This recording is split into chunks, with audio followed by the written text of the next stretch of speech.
so both you guys can see. And so I'm going to give this to you when we're all done, but I'm going to take a quick picture of it before I give it to you to go home with. I'm going to write a whole bunch of stuff on it.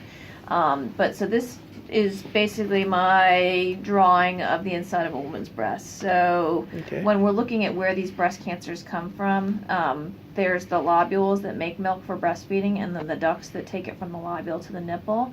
Those are the areas where breast cancers come from, and yours is coming from a duct. It's where it came from the first time. And actually, these two tumors look incredibly similar. 80% of the time, when you're going to have a problem, it's going to come from the duct, so that's pretty normal. A normal duct would just have a single layer of cells that goes all the way around, and they're constantly regenerating. And if the body does it wrong, it usually catches that in the process and kills that cell, and life goes on. But when the body doesn't catch the cell that's been made incorrectly, then they can start to bunch up on each other. If they're allowed to continue, then it can form a cancer that sits inside the duct. And then you can get to the point where the cancer is broken outside of the duct and invaded the normal sort of fatty tissue around it. That's why they call it invasive. That's where the invasive comes from. Ductal is where it came from to begin with, and then carcinoma is just another word for cancer. Do you mind if I show that real quick? Yeah, sure. Just so people can get a good understanding of what's normal, what's not. I try to use my channel as a teaching tool as well. That's great. That's probably really helpful for people. I'd love to get your website, by the way, so I can send people there.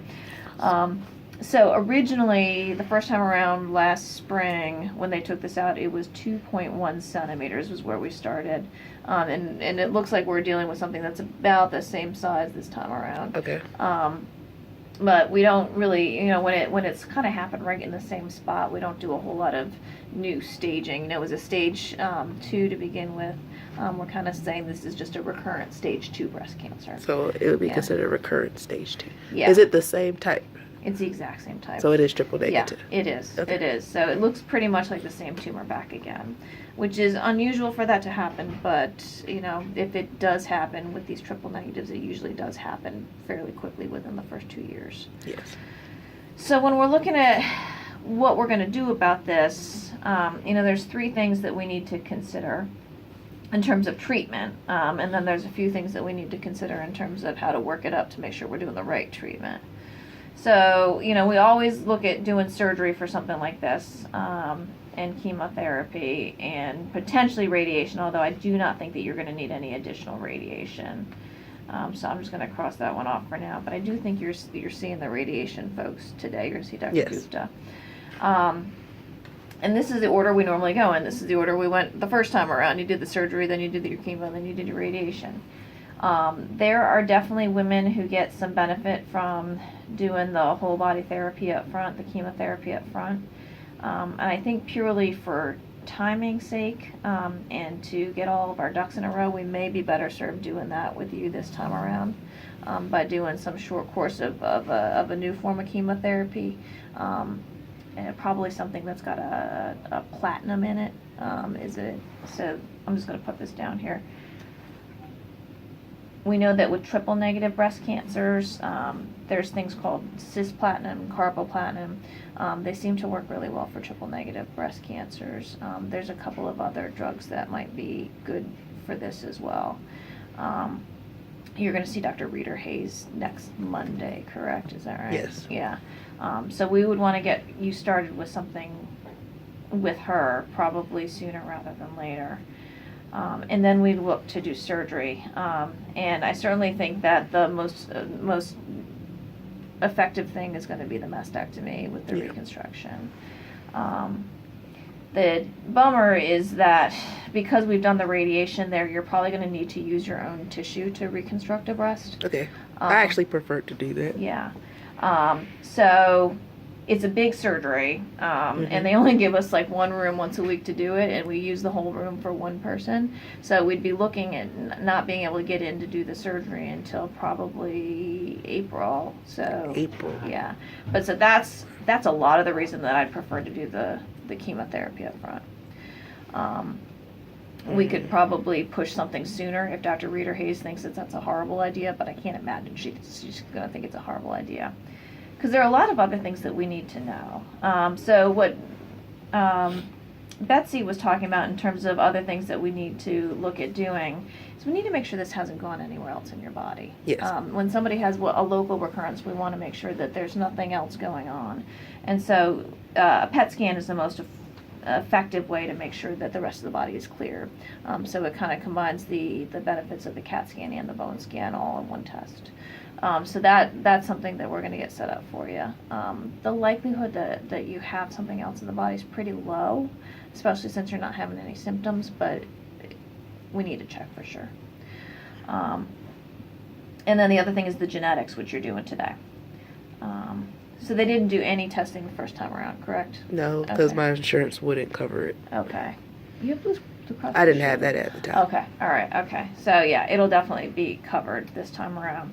And I think not only are they going to test you for the BRCA gene, which is what everybody thinks of as like the Angelina Jolie gene, but there's a whole bunch of other genes that for younger women who come up with breast cancer that we will test for. So it'll be a whole panel of genes, Okay. even with not a huge family history. I think that it is definitely worth it. The difference that the genetics could make is considering what we want to do with your other breast. I don't know if you've thought about. I want to do double. Okay. So I think that that's actually pretty reasonable. I think that there's a decent chance you're going to have one of these gene mutations. And even without it, the likelihood that you get breast cancer in your opposite breast is going to be about 0.5% per year for the rest of your life, which, since you're young, it could add up to something even without a gene mutation. So I think that we need, and you're seeing Dr. Roughton today, correct? For plastics? Monday. Okay. Oh, that's right. She's not here today. Plastics. So you guys are going to have to sort of put your heads together and figure out what the best form of reconstruction is going to be so that we can do both, give you a good cosmetic outcome, and make sure that we're doing the right thing with the history of radiation and everything. Okay. There are lots of different options. There's using your own belly tissue. Now making 2 breasts, out of 1 piece of belly tissue, we just have to she would let you know sort of what size you could expect from a surgery like that. Okay. The other option is using an implant, but using some muscle from your back to kind of cover up the implant and make sure we got some good healthy tissue to cover that up. The nice part about that is it's a much shorter surgery. You recover a lot faster. The downside is that you've got your own tissue being moved around and you're using an implant. So, there's a couple of factors there. But those are probably the 2 surgeries she's going to talk to you about for sure on the left side. On the right side, if nothing's going on over there, which is likely the case, then we've got some more options. Okay. So these things we definitely need to get done, and then you're going to see Dr. Reader Hayes on Monday as well. But, unfortunately with these triple negative breast cancers, as you know already, there's just no oral medication. There's no target. And so when we look to treat them, unfortunately, the only option is the chemotherapy. But we do have some different options for what we could use, and I certainly don't think it's going to be a 24-week course like you had last time. So how long would it be? That's going to be up to you and her, because there are several different options, and unfortunately all of our medical oncologists are at San Antonio Breast Cancer Symposium right now, which is that huge breast cancer meeting. So we weren't really able to get any input from them today, so I don't want to tell you something and have it be stone cold wrong, but I would guess it'd be anywhere from 8 to 12 weeks that we'd be looking at the chemotherapy.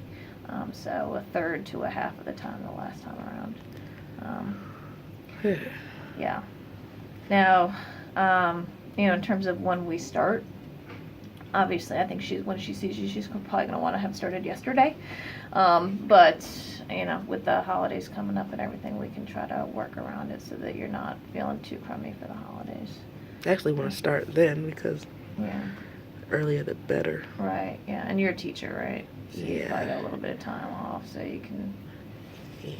Yeah. I'm trying to think how I'm going to do this because I don't have that much time. Yeah, well, I think what we'd probably do is we'd probably design design a regimen and have you actually get it closer to home, so you're not, Okay. you're I'm not like, this hauling yourself kind of up far. here. Yeah, no, we do that all the time. We figure out what the drugs are going to be and when we're going to do them, and you can get the majority of your therapy closer to home. Okay.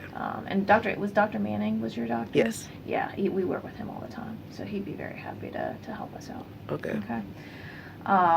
So let me look at what you have so far. Yeah. So, are we going to do that PET CT scan today, or are we supposed to be doing that? That we might add that on to the long day on Monday, because usually Okay. that's not something we can schedule same day because we need that pre-authorization, but we'll see what we can do. But I definitely want you to see genetics next, and then the radiation folks, they can kind of give you a little bit more detail about why we need to use your own tissue and that kind of stuff, but I really don't think that they would recommend any additional radiation. That was what we talked about this morning. The one issue that we haven't talked about are the lymph nodes. So the breast we kind of got covered. With the lymph nodes, you do have a little puffy lymph node there. It may be from your biopsy. The PET scan, if it lights up, then we'll worry about it. If it doesn't, I'm not going to worry about it. Okay. But when they did the lymph nodes over here, they found one that had some cancer in it. Yes. I think that the safest thing to do, because this is a triple negative breast cancer, and you're very, very young, and those were people who were not particularly well represented in the trial that said, don't go back and take them all, is I would probably, using some mapping, take a few more lymph nodes if there's any more up there. Okay.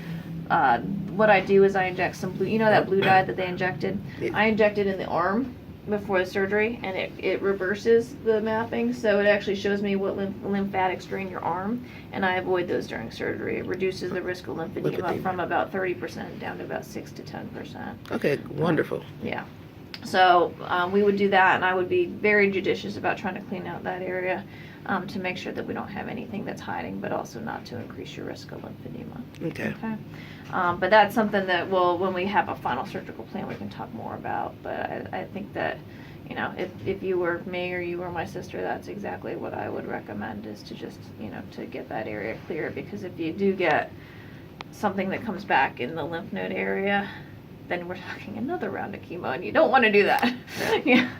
So we'll get there when we get there, but I'm gonna just kind of put that down to mastectomy with reconstruction. And then I call it an axillary dissection with they call it reverse arm mapping.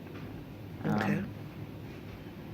And it's the blue dye only. It's not the radioactive dye. I inject it after your sleep, so there's not a whole lot of downsides to doing that. But it reduces lymphedema. Sorry, my handwriting is horrible.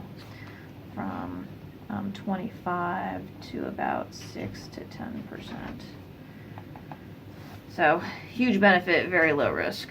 Okay. All right. So what I want to do is we're going to get that PET CT. If anything pops up on that, then we'll call you. Well, we'll call you either way. Yeah. The genetics is going to take a couple weeks to get back, but it sounds like we're pretty committed to both sides regardless. Yes. So, but it'll be important to know because you still got ovaries. You've obviously got family members who would need to be tested. At some point, even though you just have a son, he may want to be tested so he knows if he's going to pass that on to other people when he's older.